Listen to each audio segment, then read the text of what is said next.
श्री गणेशाय नमः। श्री सरस्वती माता नमो नमः। वक्रतुंड महाकाय कोटिसूर्यशं प्रभा निर्विघ्न कुरु मे देव सर्वकारेषु सर्वदा।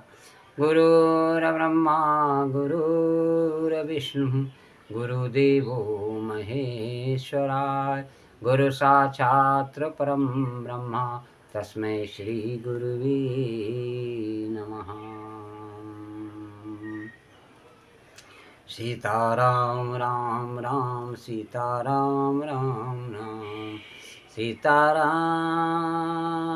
सीताराम सीताराम सीताराम।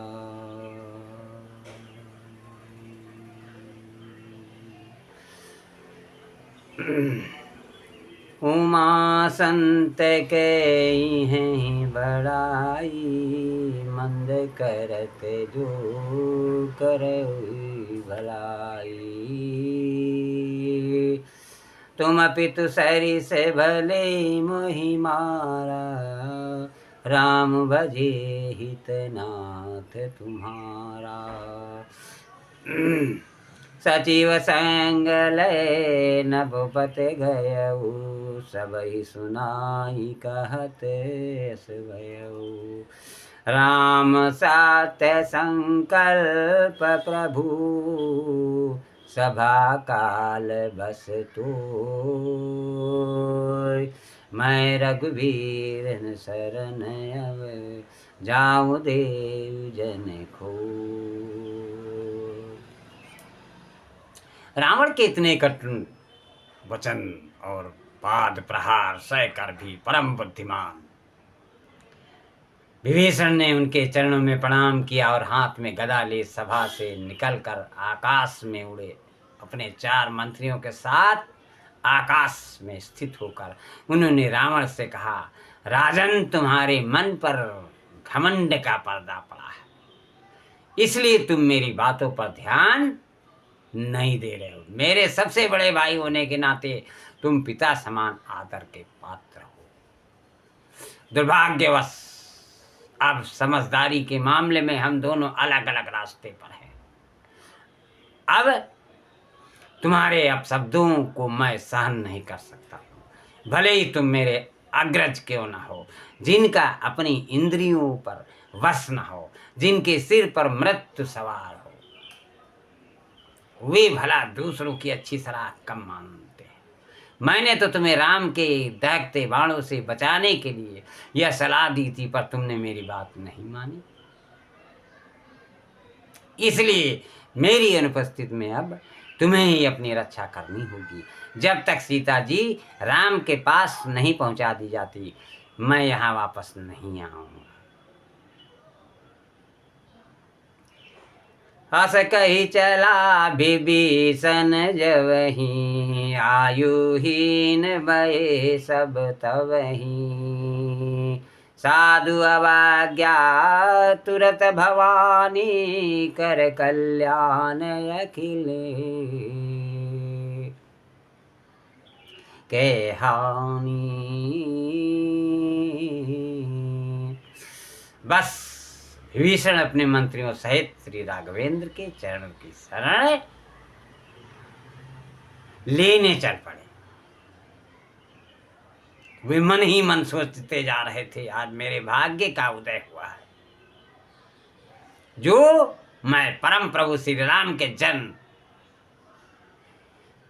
मैं परम प्रभु श्री राम के उन लाल लाल चरण कमलों के दर्शन प्राप्त करूंगा, जिनके लिए देवता और मुनि जन्म जन्मांतरों तक कठोर तप करते हैं, फिर भी उन्हें वे भक्त सुखदायक चरण प्राप्त नहीं होते। जिन चरण कमलों के स्पर्श से गौतम पत्नी तर गई, जिन चरणों को भगवती सीता ने अपने हृदय में धारण कर रखा है, कर्पूर गौ महादेव अपने अंतर हृदय में जिनका ध्यान करते रहते हैं, और जिन चरणों की पादुकाओं को भाग्यवान भरत श्रद्धा भक्ति पूर्वक निरंतर पूजा करते हैं, आज मैं अधम राक्षस होकर भी उन चरणों के दर्शन का सौभाग्य प्राप्त करने जा रहा हूं।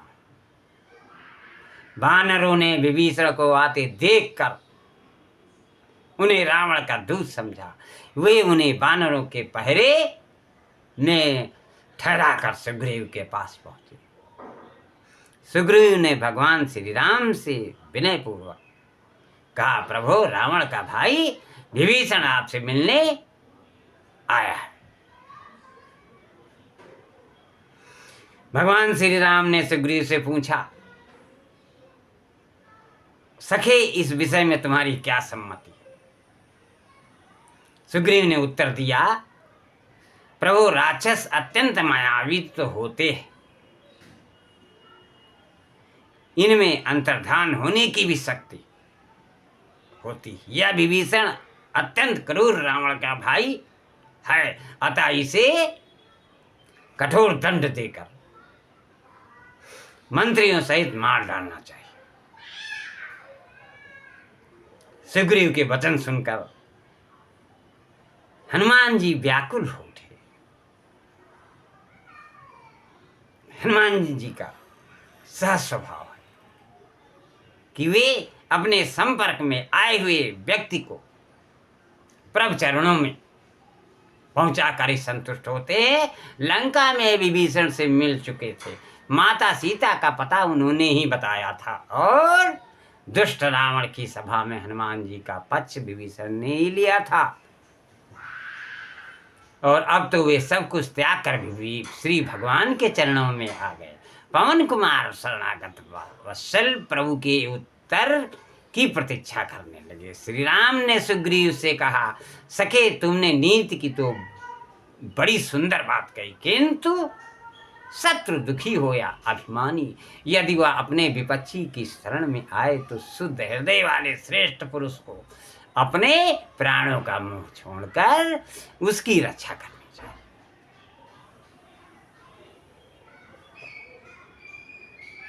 मेरे राम जी ऐसे हैं, यदि शरण में आया हुआ पुरुष संरक्षण न पाकर उस रक्षक के देखते देखते नष्ट हो जाए तो वह उसके सारे पुण्यों को अपने साथ ले जाता है।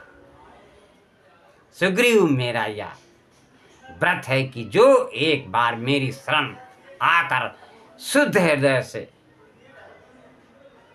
मैं आपका हूं यह कहता है, मैं उसे संपूर्ण प्राणियों से निर्भय कर देता हूं। अतएव तुम किसी प्रकार की चिंता मत करो, विभीषण को ले आओ। प्रभु श्री राम के वचन सुनकर हनुमान जी के आनंद की सीमा न रही। उनका रोम रोम पुलकित हो उठा और नेत्रों में प्रेमाश्रु भर। श्री राम की जय। हनुमान जी ने सिंहनाद किया और सबसे पहले विभीषण के पास जा पहुंचे और उन्हें आदरपूर्वक प्रभु के समीप ले आए। भगवान के सामने दंडवत लेटकर विभीषण ने कहा, मेरे प्रिय स्वामी, मेरा विनम्र अभिवादन स्वीकार करें। आप देवादिदेव के परम अवतार हैं और आपने रावण समेत अन्य असुरों का संहार करने के लिए ही जन्म लिया है। जब जब धार्मिक सिद्धांतों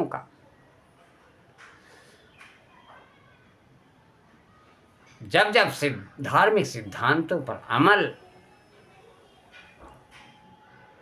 करने में गड़बड़ शुरू होती है, आप फिर से धर्म की स्थापना के लिए अवतार लेते हैं। मेरा बड़ा भाई अधार्मिक है और मैं जानता हूं कि जब तक वह आपकी पत्नी सीता को वापस नहीं करता उसका नाम एवं उसका नाश निश्चित है। मैंने उसे ऐसा ही करने का परामर्श दिया था, पर उसने मेरी बात नहीं मानी।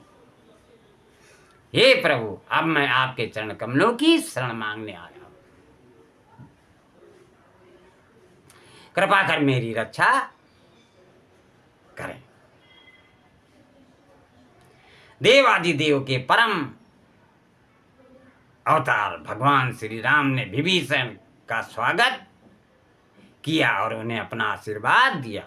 ऐसा लगा जैसे वर्षों से बिछड़े पुत्र का पिता से मिलन हो गया। विभीषण का जन्म वैसे तो असुरों के कुल में हुआ था, पर जब उसने भगवान राम के चरणों में अपने आप को समर्पित किया तो उन्होंने उसे भी स्वीकार कर लिया। अपने पूर्व जन्म के कर्मों के अनुसार ही हमारा जन्म किस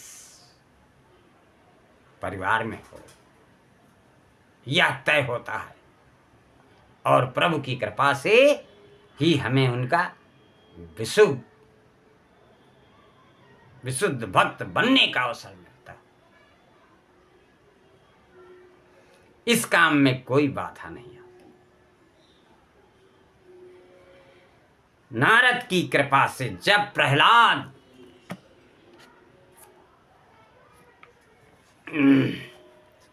में यह कृष्ण भगवान के प्रति भावना आई तो उन्होंने अपना जीवन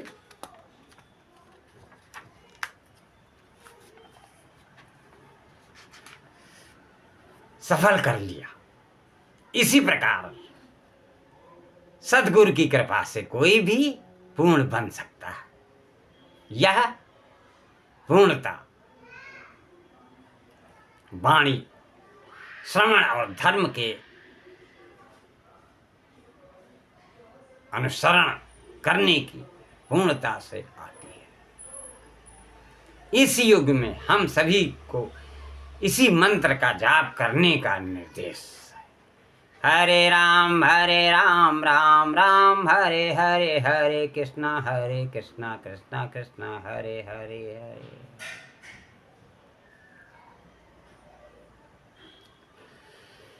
विशाल समुद्र को पार करने में भगवान राम ने सागर के देवता वरुण से मदद मांगने का फैसला किया।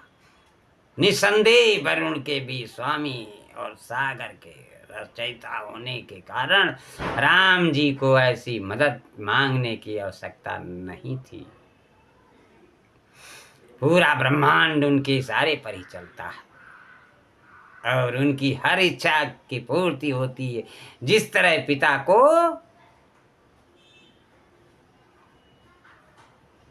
तब सबसे अधिक खुशी होती है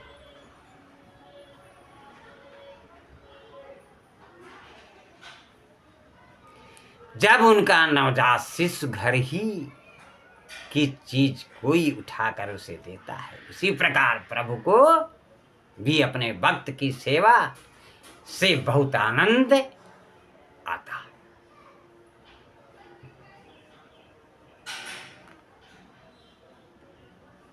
भगवान चाहते थे कि देव वरुण भी उनकी सेवा में लगे। सागर तट पर वरुण की प्रतीक्षा में भगवान राम 3 दिनों तक बैठे रहे, लेकिन वे उपस्थित नहीं हुए।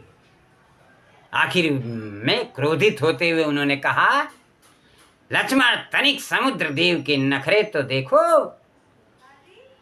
स्वयं को परम देव समझकर वे घमंडी हो गए। आज मैं उन्हें अच्छा पाठ पढ़ाऊंगा। अपने बाणों से मैं समुद्र को सुखा दूंगा और इसके सारे जीव जंतुओं को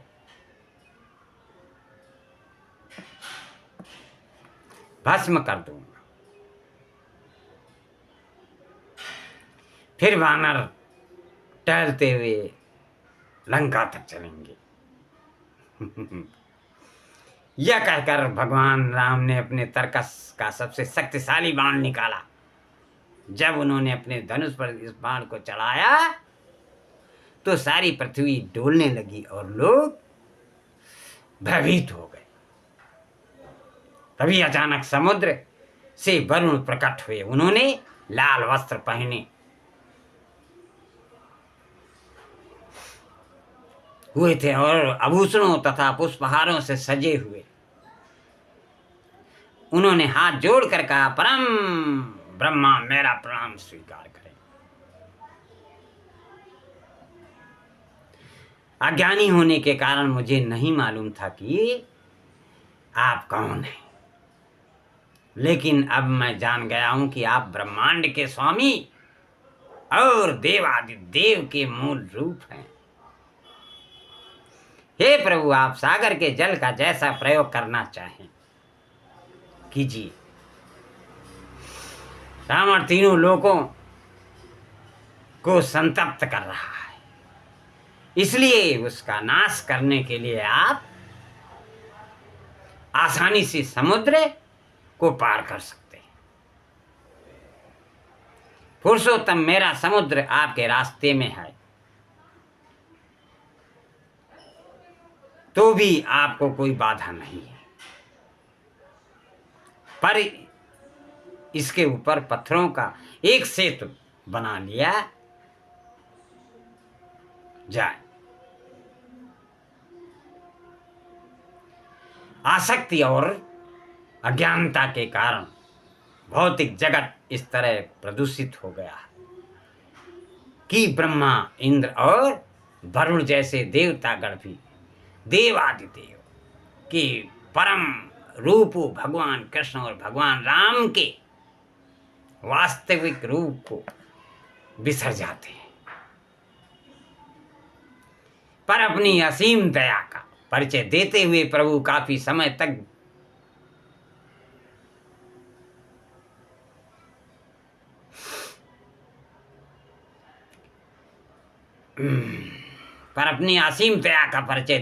प्रभु अपने भक्तों की गलतियों को सुधारते हैं और ऐसी लीलाएं करते हैं जिससे उनका यश काफी समय तक बना रहे। चूंकि वरुण एक भक्त थे, इसलिए उन्होंने अपने अपराध के लिए क्षमा मांग ली। भगवान राम के सामने प्रार्थना करके वरुण अपने निवास पर लौट गए। इसके पश्चात भगवान ने विश्वकर्मा के पुत्र नल नील को एक सेतु का निर्माण करने का निर्देश दिया।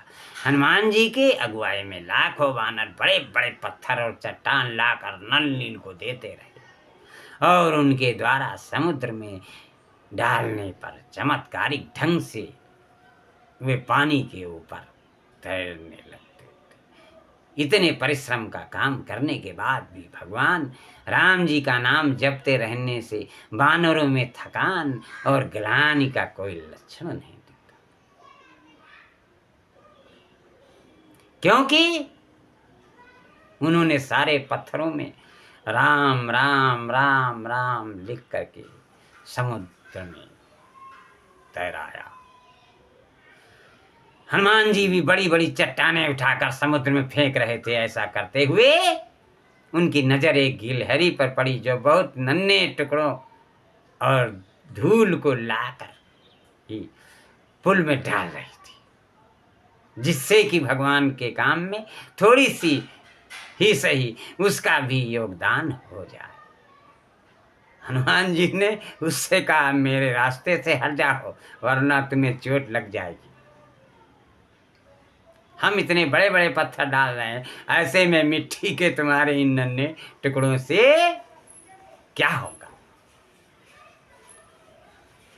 हनुमान जी के मुंह से ये शब्द निकले भी नहीं थे कि स्वयं भगवान राम प्रकट हुए और उन्होंने हनुमान को समझाते हुए कहा, तुम ऐसी बात क्यों सोच रहे हो?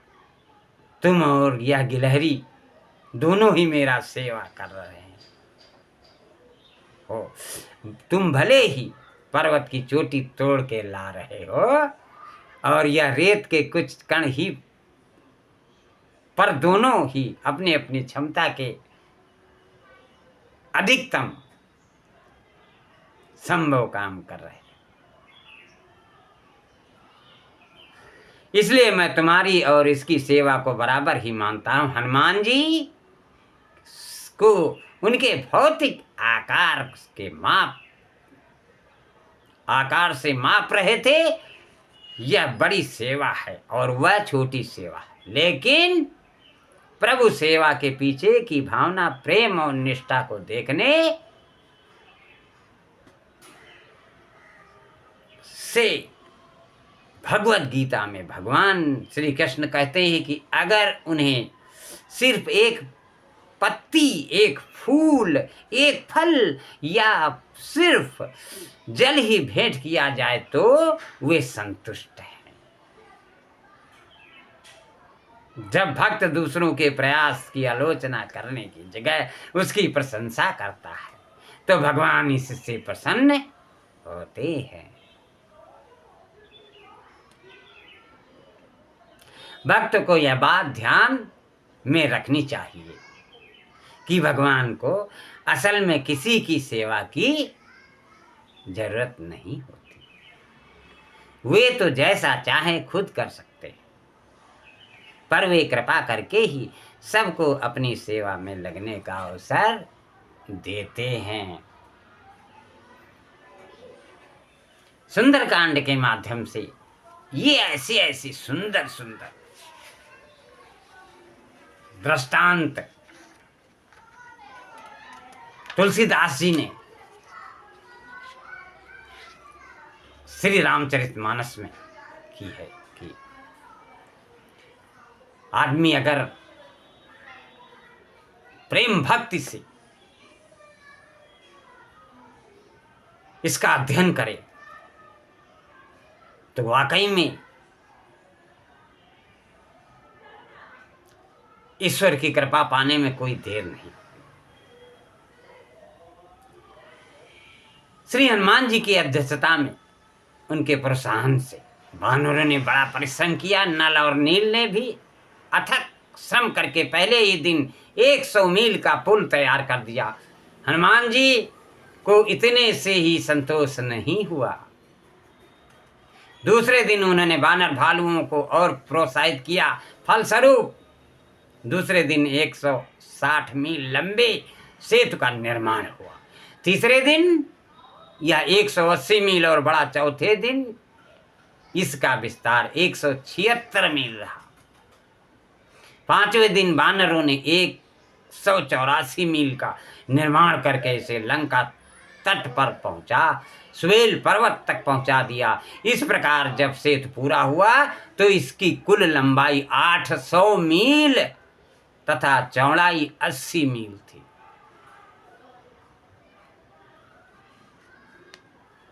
निसंदेह यह सवाल उठेगा कि समुद्र में पत्थर कैसे तैर सकता है, पर शक करने वालों को तो भगवान राम और भगवान कृष्ण का अवतार ही काल्पनिक लगता है, लेकिन प्रभु की शक्ति असीम है। और यह जानने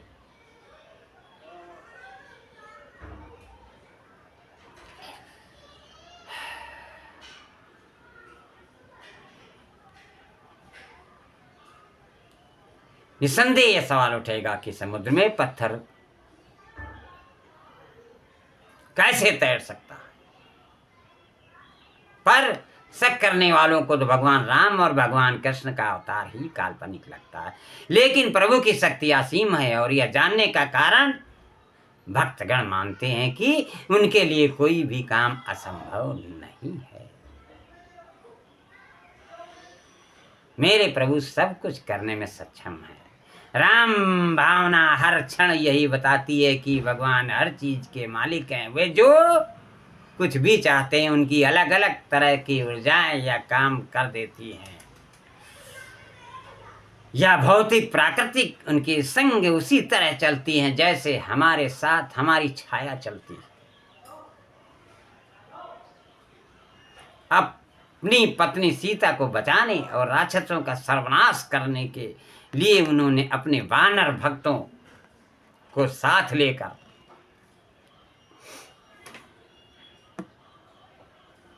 एक पक्की योजना बनाई।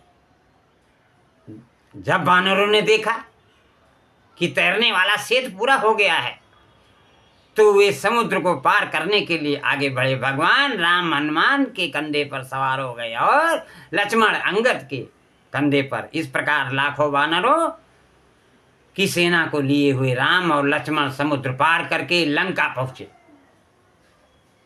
वहां उन्होंने स्वेल पर्वत पर डेरा डाला एक ऊंचे सुंदर एवं समतल शिखर पर एक सुंदर मृगशाला बिछा दी। उसी आसन पर परम प्रभु श्री राम वनराज वानरराज सुग्रीव की गोद में, प्रभु श्री राम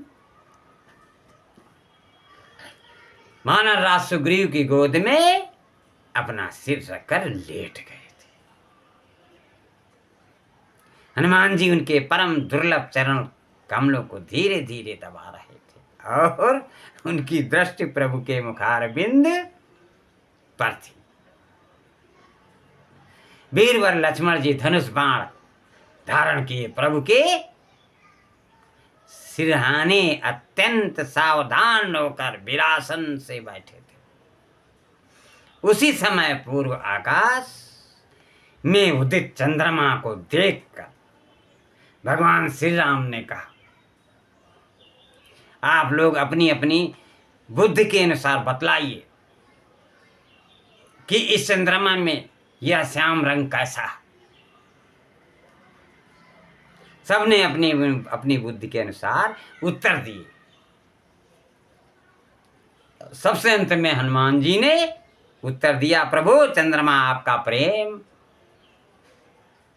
आपका प्रिय दास है और आपकी सुंदर श्यामल मूर्ति उसके हृदय में निवास करती है। वही श्यामता सुधांशु में झलक रही है। कह हनुमंत सुनऊ प्रभु, कह हनुमंत सुनऊ प्रभु शशि तुम्हार प्रिय दास। तब मूरति विदुर बसती सोई श्यामता अभाव।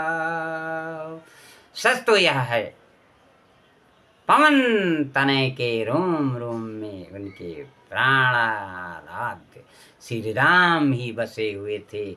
उन्हें सर्वत्र अपने प्रभु के ही दर्शन होते थे। बोलो श्यावर रामचंद्र की जय।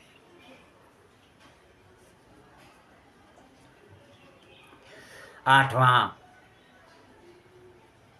प्रवचन का यहीं विश्राम होता है। आगे राम रावण संग्राम में हनुमान जी के योगदान समेत प्रवचन किया जाएगा। बोलो श्यावर रामचंद्र की जय। पवन सुत हनुमान जी महाराज की जय। वे बाबा विश्वनाथ भगवान की जय। हर हर महादेव शंभो। सीताराम सीताराम सीताराम सीताराम सीताराम सीताराम सीता।